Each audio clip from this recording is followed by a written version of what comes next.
Our next myth is that turtles and tortoises cannot feel what you're doing on their shell. That is not true.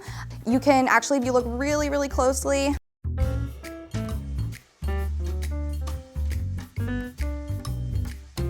hey guys, this is Bella from the Tye-Dyed Iguana. Today I have Kelso with me. Kelso is my pet turtle from home. He is a pink belly side neck turtle.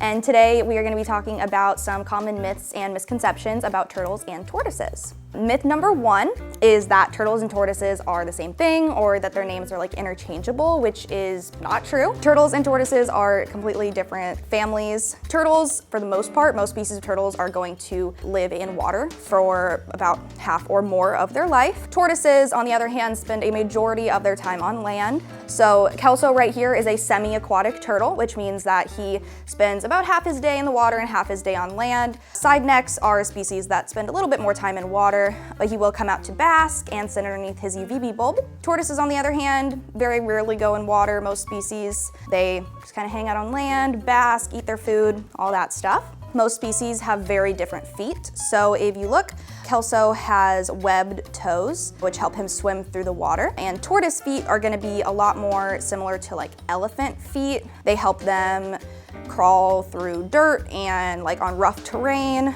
but they wouldn't help much in water.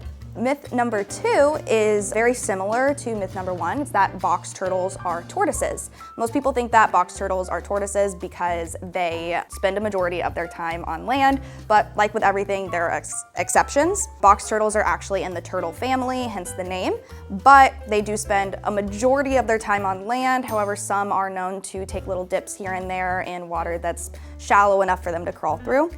For myth number 3, we have that turtles and tortoises are easy to take care of. This is very, very untrue. Tortoises and turtles are an amazing pet to have, but they definitely are not easy. Tortoises need pretty large enclosures. The larger species like sulcatas are gonna eat a lot, and they need very special lighting that has UVB so that they're able to keep their shell strong. And then turtles, most species are gonna need very large tanks. For example, Kelso lives in a 200-gallon tank. They can't just go in a little tiny container. So they do require more of a commitment, not to mention most turtles and many tortoise species have a very long lifespan. So you do have to plan for that whenever you're getting one as a pet. But in my opinion, it is completely worth it. Turtles are like my soul species. I adore them, and tortoises are cool too. But definitely if it's a pet that you're pursuing, you need to do your research and know that they are not easy, but 110% worth it, no matter what.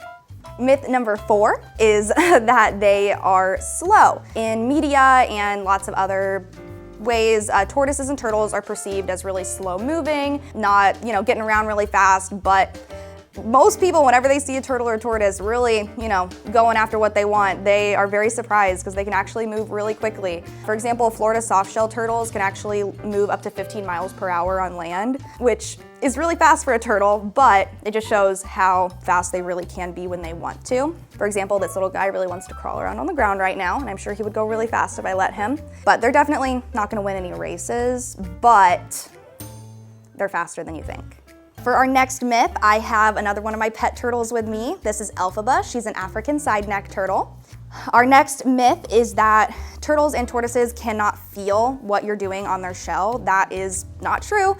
You can actually, if you look really, really closely on some turtles and tortoises, you can see their spine. And that's because their spine is attached to the other side of their shell. So they have ribs and nerve endings all around this. This is made of bone, so they can feel everything that you're doing. So she can feel me petting her. If I was scratching her, she'd be able to feel that.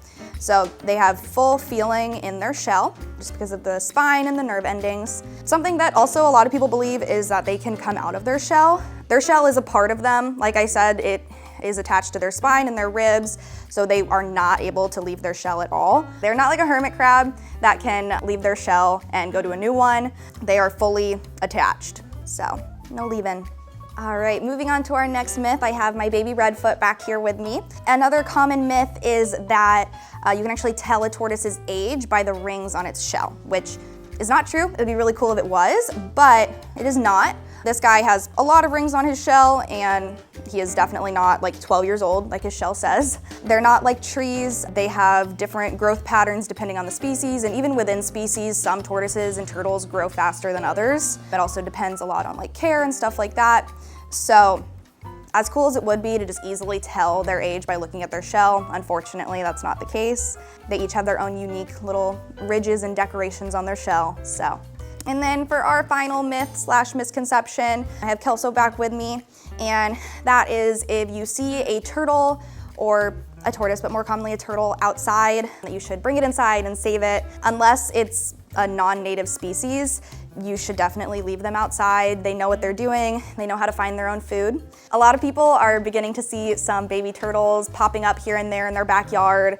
Those babies are completely fine. They have their natural instincts in them. So they're totally fine without our intervention. If you do find a non-native species outside, it's very possible that it's somebody's pet. And in that case, I would recommend catching it and posting on any local Facebook groups or giving us a phone call, and we can help you from there. But if you see a turtle outside or a box turtle or any kind of little animal, they are supposed to be left in the wild where they belong. So I wish I could take home every animal that I saw too. But thank you so much for watching this video about turtle and tortoise myths and misconceptions. This is Bella, and I hope to see you around the shop.